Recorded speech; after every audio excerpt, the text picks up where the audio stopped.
Oh, Hank. Hi. Hi, did you miss me? Should we go outside? You go outside, Hank? Yeah. What do you call this, Maisie? What do you call this? No greeting at the door. No, hi, I've missed you. How are you? Am I disturbing your nap? Oh.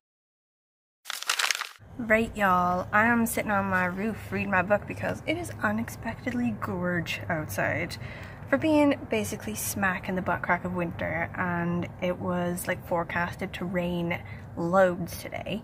It's just gorgeous. Look at this. Just like a nice, lovely sunny day on the roof reading a book. So currently I am on Holes by Louis Sachar? Sachar? Anyone know this? So for Believathon terms, it is the one to do with a childhood favorite. So I read this when I was a kid, and it was an absolute fave from the go. I remember like being absolutely blown away by the end part, like where everything sort of comes together and you find out all this stuff, and I was just like, my little like 10-year-old head couldn't cope. But anyway, after that I saw the movie, and I think it basically ruined it for me, because the movie, I feel, it's not very good. Like, the kid's supposed to be chubby, first of all, you know, and like I felt like all of the characters were played by the wrong people, and I was really annoyed. Like, kiddo me was just pissed. But I am rediscovering the original awesomeness of the book through the wonders of Believathon. I just sound super uncool now, and like I'm just always really conscious of it. People are like, oh, she has no idea how uncool she sounds, and it's like, I do. I am roughly, what is it, 39 pages into the book so far, but it's really short, so I reckon I'll finish it today or tomorrow. I am ahead of schedule. The sort of bits of calculation I did on paper that don't really mean anything just sort of tell me if I'm gonna make it to the end of 11 books or not. But I am into the part where he's now at the camp. Like, he's done the bad thing, he's been punished by the judge, he's been sent to the bad place, and he's sort of finding out about it. It's like a camp in the middle of Texas that used to have a lake, but now like the lake bed is all dry and it's just a desert in the middle of nowhere.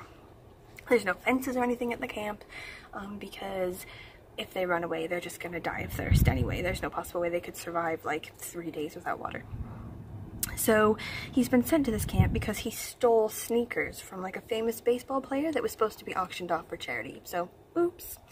And he's meeting all the characters there, and they're like real badasses. Like, they've done actual bad things instead of just like little like whatever. And he says he's innocent anyway, and we may or may not find out later that he actually is innocent. I won't let you know that. But he meets all these like cool people.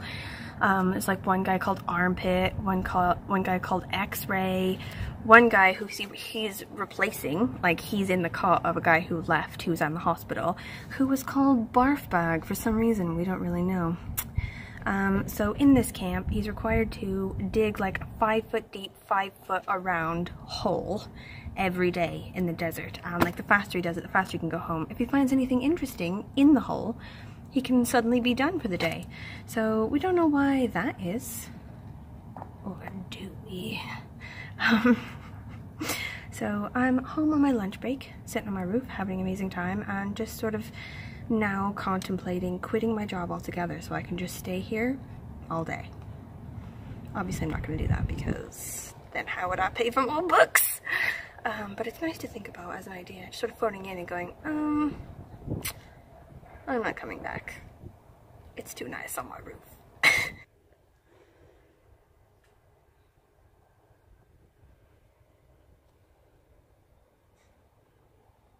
Oh, I love this book so much. I'm remembering straight away how awesome it is. So there's like a backstory, or like a sort of side story that the kid is sort of telling while all this stuff is happening to him at the camp and everything. Saying about his no good, dirty, rotten, pig-stealing grandfather or whatever, who got the whole family cursed. So he lived in Latvia and he wanted to marry this girl, but his competition for the girl's hand in marriage had like a really fat pig. And Dad was like, oh, I'm gonna let my daughter marry him so that he can give me his pig.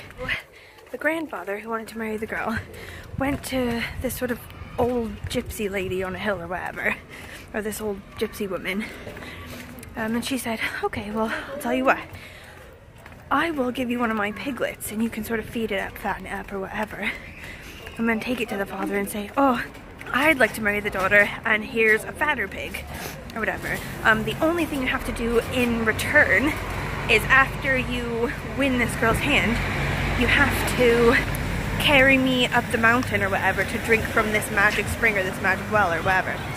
So he goes and he takes the fat pig to the girl's father, and in the end he doesn't win the hand, the other guy gets her, and he's like so distraught or whatever that he leaves town and he leaves the country. He goes to America on like the ship or whatever, but he forgot to take Madame Zeroni, the gypsy, up the mountain, and that caused him and all of his descendants and all of his whole family to be cursed, and that's why everyone in the family is super unlucky.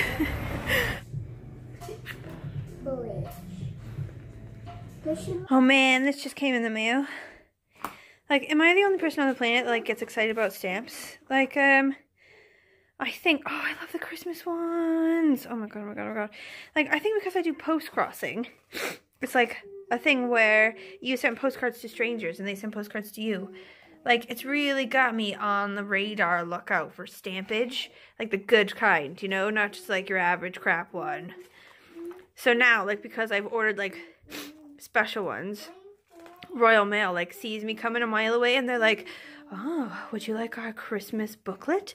Right, I'd go to my book club meeting today that I completely forgot about. So all of that time that I thought I was going to be spending reading in the house, eating food, has not happened. Like, it was a really good book club meeting and I'm glad I went. Like, the general consensus in the group about Gone Girl was that it was a pretty good book, which never happens. Usually there's at least someone who was like, this book was some bullshit. The new plan is to make some food for myself and my kid and then read for quite a bit after that. Like, I think my plan is still to finish Holes by the end of the day, but I mean, obviously if I don't do that, there are no consequences. There are no rules. What am I talking about? We are just making this shit up as we go. Okay, now I'm on chapter 20. It's like roughly halfway, I reckon. And it's so good still. Like, I don't tend to reread things I've already read, even when I really love them. I don't know why it is. Like, I feel like I just want to, I don't know, cement the magic. Like, I don't want to ruin it by reading it again. And also, I think a whole hell of a lot of the awesomeness of a book is not knowing what's going to happen and then finding out. So I feel like even though a book was my favorite, it still won't be as good the second time around. Anyway, I tend not to reread them. But because it's been so long since I read this, and also I read it when I was a kid and now I'm an adult, like, I'm coming at it from a completely different angle and everything. Like, it's still super, super good. But currently, they're on a quest to dig loads and loads and loads of holes all together with the warden. Because it turns out that those holes aren't just for disciplinary reasons. They are actually to find something. And so the kid in this, Stanley, the little chubby kid, he finds this like tube thing, this like metal gold tube thing with the letters KB on it. And he gives it to like the bully of the group, you know, because you get a day off from digging a hole if you find something. And he gave it to the bully because the bully's like, oh, like, really, I should get all of the stuff and have a day off. You've only been here a little bit. He's like, okay. But because he wanted a whole day off and not just part of a day, he saved it and then pretended like he found it the next day, early in the day. So where he said they found it, that's not actually where they found it. So they, so the warden hears and she comes in and she's like, oh, now we're all gonna dig in this one place for ages and ages and ages, because obviously this thing they found, she really likes that thing. But actually they're digging in the wrong place and Stanley knows it. And he's like, oh shit, like, should I try to tell them they're digging in the wrong place? But then I'm gonna get in trouble.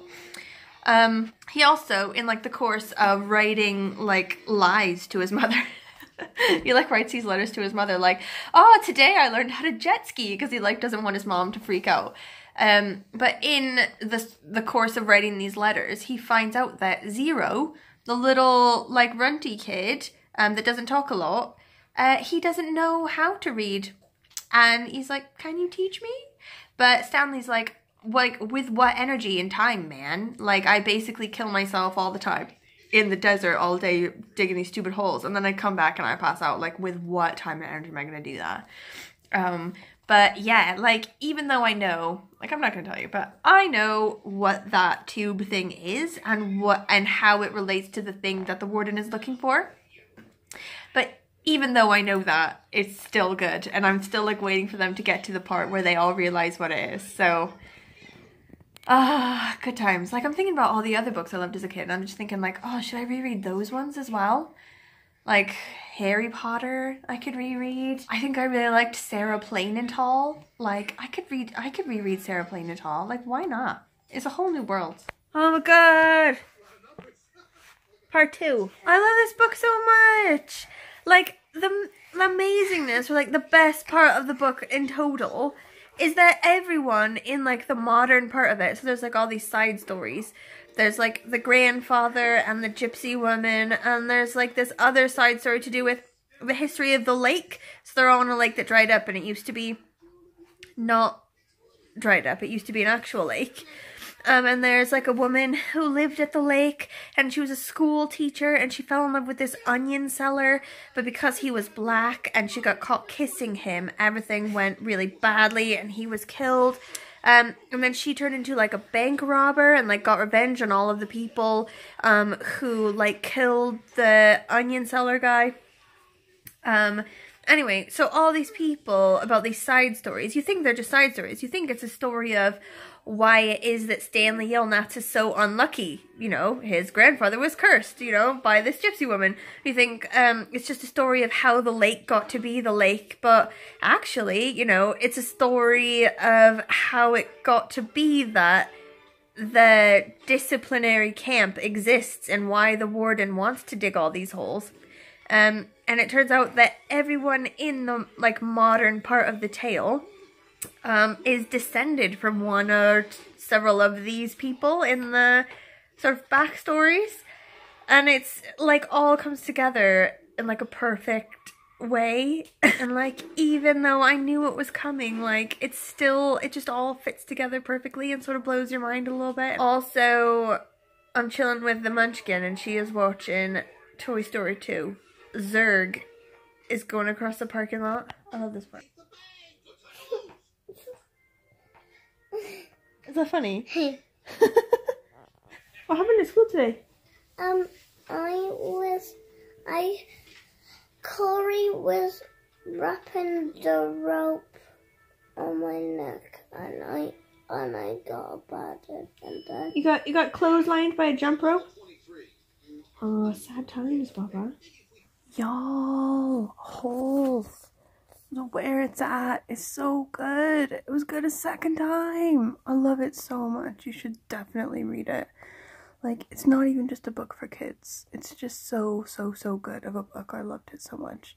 Don't watch the movie, because the movie is crap. That is your public service announcement for today. Okay, sleeping time. Definitely. Okay, so I finished Holes last night. That was my 4th book for the readathon, and that was the one to do with being a childhood favourite. I've now moved on to A Little Princess by Frances Hodgson Burnett. This one meets my category for a friendship book, like a book to do with strong friendship or friendship or whatever. Like, I know that the book is different from the 90s movie that I loved, but I think this element is still the same, where she is really rich, goes to the school, and then something happens to her dad and she becomes poor, but she still sort of maintains all her friends because she's got a really strong imagination, and she like tells them stories and stuff. And I think there's like another girl that she has a really strong connection with, and also like she's got this like doll or whatever that's really important to her because it reminds her of her dad or whatever. So I hope that that part is the same in the book as it is in the movie, or else my whole premise for it being the category to do with friendship is just broke. And also that's what I love most about the movie anyway, that she has such like a good friendship with the other servant girl, and they like tell stories to each other and sort of have kutches at night and everything. So I am headed on my lunch break now. I'm gonna go to, I think, my favorite Vietnamese like sandwich place and have a sit down, and read my amazing book. I do have to stop off and go to the bookstore first of all, however, because my favorite thing about coming to the end of the year is buying new planners for the year, and a calendar also, because life is hard. Like, I was talking to someone at work today and they were like, right, okay, so coming up for January, blah blah blah, we'll have to make sure that we put out the notice for such and such meeting. And I was like, oh, there's nowhere for me to put that in my calendar. I'm gonna have to get a new one. I am deeply uncool. Look at it. Look how gorgeous it is. Oh, I'm so excited. So I'm currently on page 4. I just read through the part about Ermengarde, who's like told by her family and everyone that she knows and her dad that she's not very like smart and she's not very pretty and she can't do a lot. She just feels really crap about herself all the time.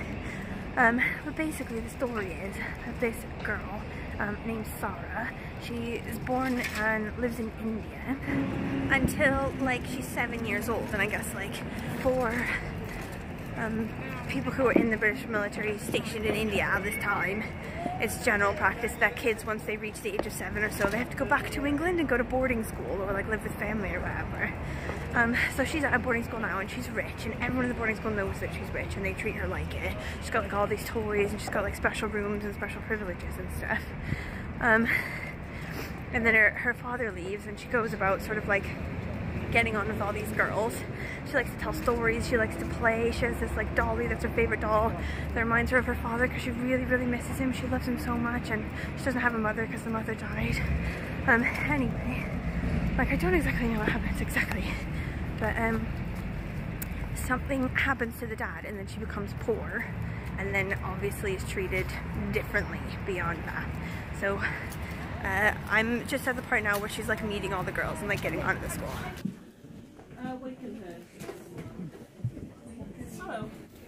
And also this, because knock. Right, so I was hoping to go to sit down and read my book and have a bit of lunch, but I spent way too much time in the bookstore. Typical. And now I have to just quickly get something, but I remember that Bert on Sean and Bert's channel, Past Story Time, he told me about this one place in Cardiff, like in the Cardiff market or whatever, that's really good, and I went there once and it was amazing, and I completely forget about it every time I come because it's not on my radar. But I am gonna jump into there quickly, change my whole day all the way around, and then go back to work and eat food, and then hopefully people won't bug me while I'm eating. Like, what kills me is when I like get a phone call and I'm like, this is the law, I'm like an idiot. Anyway, okay, that's what I'm doing.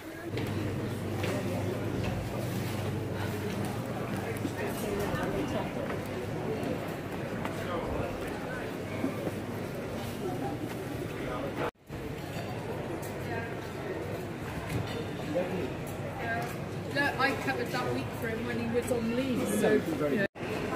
Definitely had no time for that, but it's done now.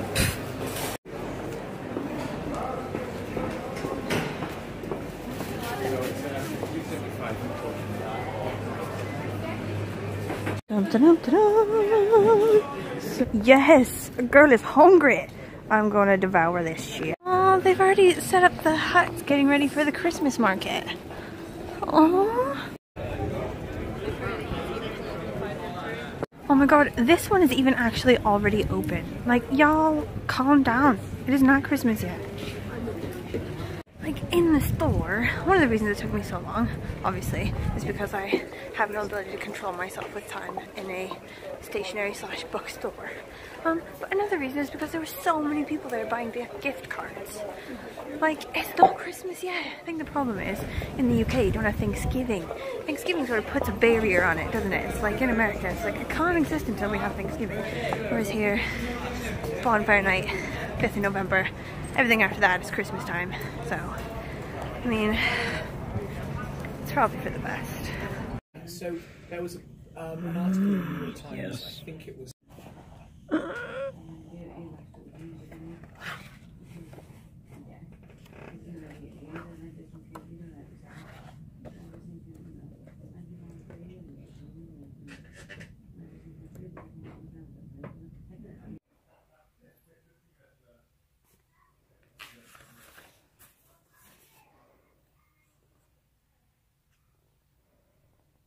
Okay, so I have come out of my house for something that is decidedly not books.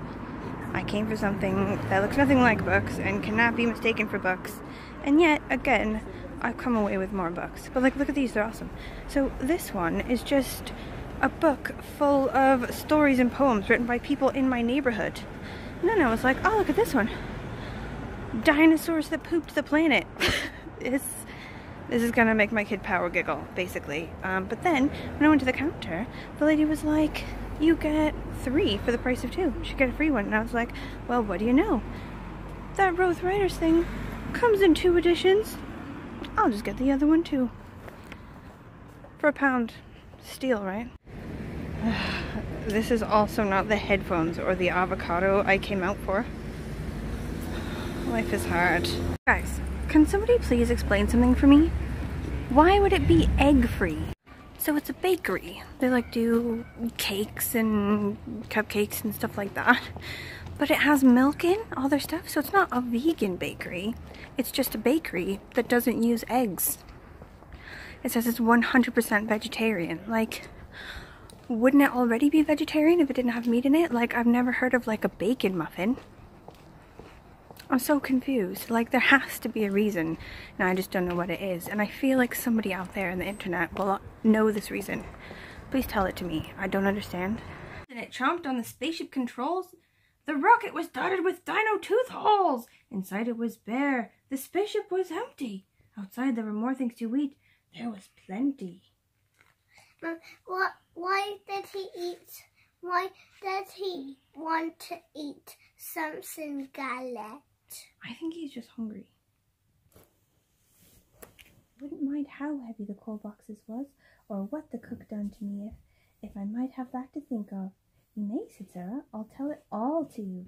When Becky went downstairs, she was not the same Becky who had staggered up, loaded down by the weight of the coal scuttle. She had an extra piece of cake in her pocket, and she had been fed and warmed, but not only by cake and fire. Something else had warmed and fed her, and the something else was Sarah. Lol. Never did she find anything so difficult as to keep herself from losing her temper when she was suddenly disturbed while absorbed in a book. People who are fond of books know the feeling of irritation which sweeps over them at such a moment. Word. Aw, there are all these friendships, like in the movie. I'm so glad. I was afraid that there wouldn't be a Becky character. She's like the servant girl. But there is, in the part of the book where I am now. She's making all of her friends, she's telling them stories, and loads of them really like her, and they think that she's really, like, not grand. You know, she doesn't act grand, even though she's really rich, and she acts really sort of, like, kind and down to earth, you know, and friendly. There are girls that hate her, obviously, but it's only said that they're jealous of her, like Lavinia's the leader of the group that doesn't like her, but it's only because they're jealous of her. And Becky, the servant, she's got like an agreement with her where at the time of day when she's supposed to come up to clean her rooms and sort of tidy everything away, Sarah makes sure that she's up there in her room at the time so she can tell her a story and like slip her some food and stuff, and they're really good friends, and it's really cute. And like, I know eventually something's coming to where, you know, Sarah's no longer rich, she's just really poor, and then she becomes a servant as well. But obviously, like, even though at the time when she is rich and she can do whatever she wants and everyone is below her, she's still like really kind to them. And they're sort of saying about how Becky, the servant girl, after sort of weeks and weeks of being sort of secretly fed and sort of told stories to by Sarah, she's looking stronger and healthier. She doesn't look hungry and sad and tired all the time. It's just really sweet. And like, all of her stories sound really good, like they're really rich in detail and like imaginative, and she's always reading about other things to sort of like spark her mind. Like, she's reading a book about the French Revolution, about these men who were sort of pulled from the Bastille after years and years with like beards that completely covered their faces, and they'd sort of forgot that other things exist. Oh, loving this book. The weather is offensive and hideous. Mom, look at your green ninja scooter, and then she broke it,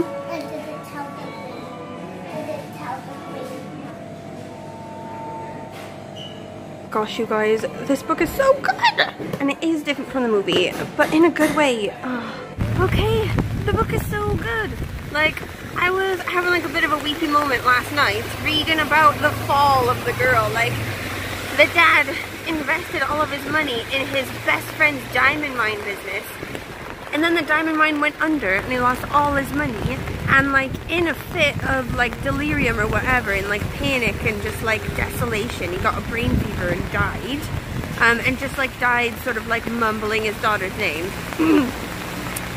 So then at her birthday party is when they found out from the solicitor, and Miss Minchin, the horrible lady of the school, like the head of the school, had to go in and say, "You're poor now, and like all of the bills that I've incurred because of you, I'm never gonna get that money back."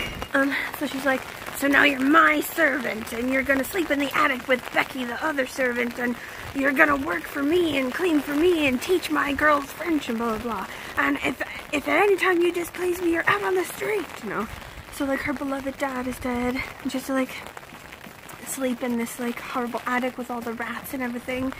Like, she's weirdly okay with it. She like has such a powerful imagination. She's just like in her mind like made friends with the rats, and she's always watching The Neighbor family and the guy who's moved in next door, and like pretending what their lives are like, and like pretending to be friends with them and stuff.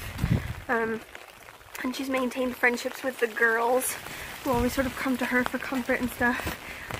Okay, so that's where I left it last night, but today, new developments, new amazing developments in the book that are different from the movie.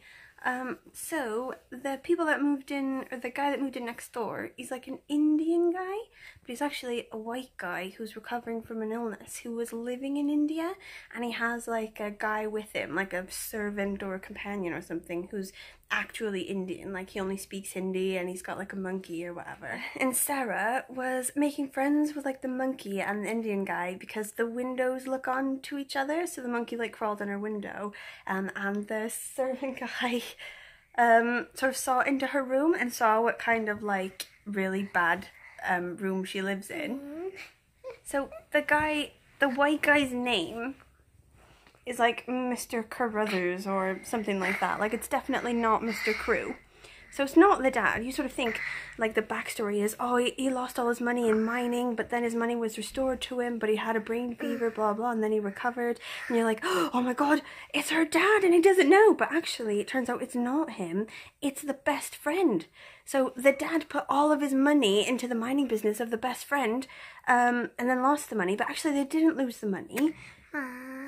But the dad died, and the best friend is still alive, and he lives next door now. And the guy, the white guy, is like talking to the Indian guy. And the Indian guy says about the monkey finding the girl in like the really shabby attic.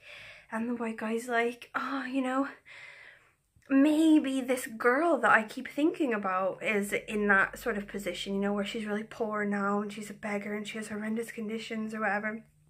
And then you find out that the girl that he's thinking about is this girl that he meant to save from poverty, who is the daughter of the best friend he had, who was in the mining business with him and lost all the money and died. So he wants to save the daughter, but he can't find her because he doesn't know where she is. He just knows that she was sent away to school because her mother was from Paris. He thinks that she was put away in school in Paris. So there is a girl named Karu, so Sarah Crew, but a girl named something Karu, in a school in Paris, whose father died and left her penniless, and she was adopted by like rich Russians or something, and they were taken away, and he doesn't know where they are, and they think that that's the girl, and he's like, oh, she doesn't need any saving now, she's been adopted by rich Russians, but oh, the pronunciation was different, is because she's French and doesn't know how to say Crew, or is it a completely different girl? And he's just like haunted by the fact that this Sarah Crew that he's basically responsible for could be anywhere and could be in horrendous straits, which she is. She's next door and she's super poor and has a horrible life. That's an amazing new development, and I'm really loving this book. It's so good. Like, I need to read more classic children's books. Like, there's just an absolute crap ton. Like, I loved Secret Garden. I love this one. I just obviously need to read more of these. So the agenda for today, Saturday, is to sit inside and pretend like I don't live in a place where it rains all the time, and just cozy up on the sofa with my munchkin and some coffee for approximately ever. Step 1. Step 2, go out into the world in the car. Normally I walk everywhere or ride my bike, but when it's raining like this, like, we will use the car. We're gonna drive to do a bit of shopping, bit of food shopping, get the kids some school tights, you know, do a bit of life admin for a Saturday. And then after that, in the nighttime, I have accidentally double booked myself, because I'm stupid, for 2 different nights out of drinking. One is a friend who's coming up from Cornwall because it's her birthday, so we're going to do food and drinking, where food is the main thing and the drinking is the afterthought. And then I'm going to disappear from that really quickly and go to my other friend, Katie's birthday party. She's just recently back from LA. I need to quiz her about it. But that particular party is food is the afterthought and drinking is the main event. So I think it will mash together okay. But obviously with all of those things, the reading is probably going to take a backseat for today. However, I still think that I'm going to finish A Little Princess. So I'm more than halfway through, definitely. You can see where my thing is. And it goes pretty fast, obviously. I've been sort of tearing through it. It's so good. So I'm hoping to be able to finish that today anyway, despite all of the stuff I have to do. Right, okay. Sidetracked. Let the kids get up in Alaska and in China. I don't care. Let the kids get up in Italy. Let the kids get up in Spain. Wednesday. Well, they're Eskimos. And what's in like? I don't know, Daddy. What's the Welsh word for Eskimo? Eskimos. Oh, it's just Eskimo. I always end up buying the weirdest crap at Lidl. Like, I don't need any of this stuff. Oh my god. So many emotions!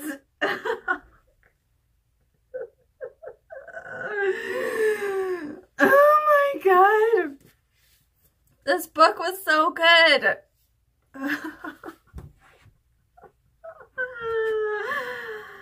Oh god. Oh my god. Like, basically, so it was pretty different from the movie in the end, and so it was like also a surprise, like I'd never heard it before, and that made it really good. So like, if you've never read this before and you've never seen the movie, oh my god, it's just gonna be 84,000 times better for you, I think. Like, there was like the magic, like the 3 of these kids, like Becky the servant and Sarah the main girl and Ermengarde or whatever, like the poor fat chubby girl. I mean, she's not poor, she's rich, but like the 3 of them were having like a feast in the attic where they were just like eating things that Ermengarde got from her aunt for Christmas, and the 2 of them were so hungry and the other one was just so happy to be helpful. And then Miss Minchin came in and she was like punished everyone and said that Becky was gonna have to leave the house, you know. And then the Indian guy and his like servant or like companion thing across the way were listening at the skylight for this poor girl, and they heard what happened. So while Sarah was sleeping, they like came in and put all this like warm stuff everywhere and like put loads of food in there and put like a blazing fire in the fireplace and everything, and like they were like, oh, it's the magic, it's so amazing. Oh my god, like basically, like, I feel like I won't tell you everything about what happens, but obviously Sarah and Becky, their fortunes change for the better in the end, and Miss Minchin's for the worse. And it was just so good. I also loved this edition. Just every time I opened it or closed it, I was like, it's so pretty. Look, there's the Indian guy. But now, yeah, moving on to the next one. I haven't decided which one that will be yet, and I don't think I need to decide until tomorrow because I've got to go get ready to go out now. But also, I completely forgot, but I saw on Twitter just now For Believathon, it's actually Classics Day, which is why I meant to read this book on this day, and I completely forgot why it is that I picked this book for this day until I saw it. But yeah, so it's like the big classics thing where everyone reads classics for today and tomorrow, and so this was my classic children's book for today. I should tweet about it now, actually. I'm so bad with Twitter. I just think I'm just bad at it. If you read this book, or if you read Holes and you really liked them, or you hated them, or you want to read them, or you've read something similar, or maybe you've seen the movies of either. Holes movie, not so good. Princess movie, still amazing. I might watch it later with my kid because she's never seen it and she's missing out on awesomeness. Then let me know down in the comments, please, please, please. I really want to talk about this one. Like, I'm basically an emotional mess. Like, all of the emotional baggage for life that I've picked up in this past week or so for Believathon, you're not gonna believe. But okay, see you next time.